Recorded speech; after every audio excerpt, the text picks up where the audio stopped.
PSC ഇന്ന് നടത്തിയ university LGS പരീക്ഷയിലാണ് ആൾമാറാട്ട ശ്രമം നടന്നത്. തിരുവനന്തപുരം പൂജപ്പുര ചിന്നമ്മ മെമ്മോറിയൽ ഗേൾസ് സ്കൂളിലാണ് ക്രമക്കേടിന് ശ്രമം നടന്നത്. ആധാർ വഴി ബയോമെട്രിക് പരിശോധന നടപ്പാക്കിയ ആദ്യ പരീക്ഷയായിരുന്നു ഇന്ന് നടന്നത്. ഹാളിലെത്തിയ ഉദ്യോഗാർത്ഥികളുടെ വിരൽ സ്കാൻ ചെയ്യുന്നതിനിടെ ഒരാൾ ഹാളിൽ നിന്നിറങ്ങി ഓടുകയായിരുന്നു.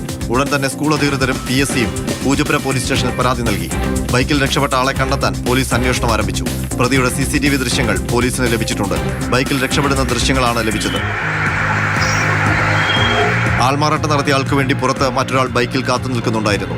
ഈ ബൈക്കിലാണ് പ്രതി രക്ഷപ്പെട്ടത്. തിരുവനന്തപുരം നേമം സ്വദേശിക്കായാണ് ആൾമാറാട്ടം നടത്തിയത്. ഇയാളുടെ ഹാൾ ടിക്കറ്റ് പോലീസിന് ലഭിച്ചു. നിരന്തരം ആൾമാറാട്ട പരാതി ഉയർന്നതിനെ തുടർന്നാണ് PSC ബയോമെട്രിക് പരിശോധന ഏർപ്പെടുത്തിയത്. PSC നിരന്തരം സമ്മർദ്ദം ചെലുത്തിയാണ് ആധാറിൽ നിന്ന് ബയോമെട്രിക് പരിശോധന നടത്താനുള്ള അനുമതി PSC നേടിയെടുത്തത്. അടുത്തിടെയാണ് ആധാർ ഈ അനുമതി PSCക്ക് നൽകിയത്. ഇതോടെ ഇന്നു മുതൽ ഈ പരിശോധന നിലവിൽ വന്നു. ഉദ്യോഗാർത്ഥിയുടെ വിരൽ സ്കാൻ ചെയ്താണ് ഈ പരിശോധന. ഇതുവരെ ഉദ്യോഗാർത്ഥിയുടെ ആധാർ കാർഡും ഹാൾ ടിക്കറ്റിലെ ഫോട്ടോയും ഒത്തുനോക്കിയായിരുന്നു ഈ പരിശോധന നടന്നിരുന്നത്. ഇനി മുതൽ ഉദ്യോഗാർത്ഥിയുടെ വിരൽ സ്കാൻ ചെയ്യുമ്പോൾ ഇൻവിജിലേറ്റർക്ക് ഹാൾ ടിക്കറ്റ് അടക്കമുള്ള മുഴുവൻ വിവരങ്ങളും ലഭിക്കും. അതോടെ പരിശോധന എഴുതാനെത്തിയയാൾ യഥാർത്ഥ ഉദ്യോഗാർത്ഥിയാണെന്ന് ഇൻവിജിലേറ്ററിന് ഉറപ്പിക്കാനും കഴിയും. ഈ സംവിധാനം വന്നപ്പോൾ തന്നെ ഒരാൾ കുടുങ്ങിയെങ്കിൽ മുൻകാല പരീക്ഷകളിലും ആൾമാറാട്ടം നടന്നിട്ടുണ്ടെന്ന് വ്യക്തം. നേരത്തെ SFI നേതാക്കൾ ഉൾപ്പെട്ട PSC പരീക്ഷാ തട്ടിപ്പ് വിവാദമായിരുന്നു. അടുത്തിടെയാണ് തിരുവനന്തപുരത്ത് ISRO നടത്തിയ മത്സര പരീക്ഷയിൽ ആധുനിക രീതിയിലുള്ള കോപ്പിയടി പിടികൂടിയത്.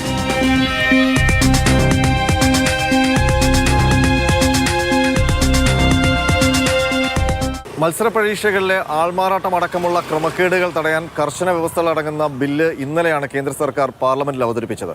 10 വർഷം വരെ കഠിന തടവും 1 കോടി രൂപ വരെ പിഴയും വ്യവസ്ഥ ചെയ്യുന്ന ഈ ബില്ല് ലോക്സഭയിൽ പാസ്സായതിന്റെ തൊട്ടുപിറ്റേ ദിവസമാണ് തിരുവനന്തപുരത്ത് PSC പരീക്ഷയിൽ ആൾമാറാട്ട ശ്രമമുണ്ടായത്.